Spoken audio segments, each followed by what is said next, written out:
This girl was running fast, but when the girl approached the finish line, she suddenly froze, because a man was holding her. Even the referee was stunned by the sight. The man didn't release her grip until and crossed the finish line. Her opponent sat on the ground in anger. It turned out the man was a ghost, and only Annie could see him. During the discus throw, the opponent's discus hit the man. Later during the javelin throw, the opponent punctured his pants. The man decided to seek revenge. Just as the opponent was about to start running, the man patted her butt. She looked back in confusion, so she started a few seconds later than the others. The next event was the high jump. The girl easily cleared the bar, but the man gave her a gentle push, and she still failed. She complained to the referee, but it was no use. Asin took a run up to jump. The man gave her a push, and succeeded. She loved her ghost friend's help. The third event was the long jump. The man stood directly in the sand pit, blocking the jumping girl. The opponent only made it 10 centimeters. When it was Annie's turn to jump, the man picked her up and flew her through the air. Annie even jumped out of the sand pit,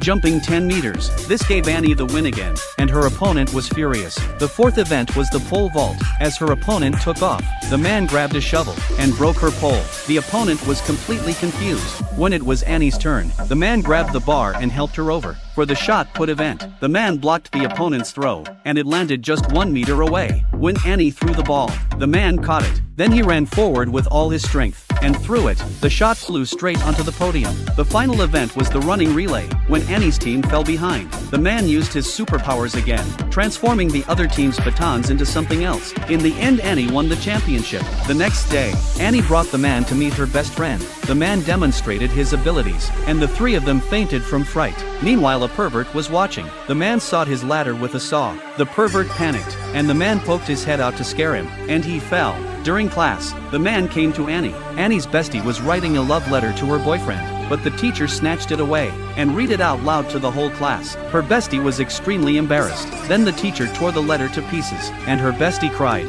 Seeing the female teacher bullying her bestie, they were both furious. Annie threw a chalk at the teacher. The teacher turned her head but saw nothing, and continued teaching. Then another piece of chalk hit her head. This time she got mad. She spun around and saw Annie with her hand raised. Annie was terrified. The teacher called her to the podium, stood in Annie's place, and prepared to throw a box of chalk at her. Annie had to ask her pervert friend for help. When the teacher threw the chalk, the man knocked it away. The teacher was stunned, but she couldn't see the man. The teacher grew increasingly angry, and began throwing chalk madly. The man blocked all of her attacks. To the teacher, it felt like there was an invisible wall in front of Annie. Just then, the principal walked in and asked what was going on. All the students pointed at the teacher, and the principal fired her. Would you like the ghost friend like this? Welcome to comment.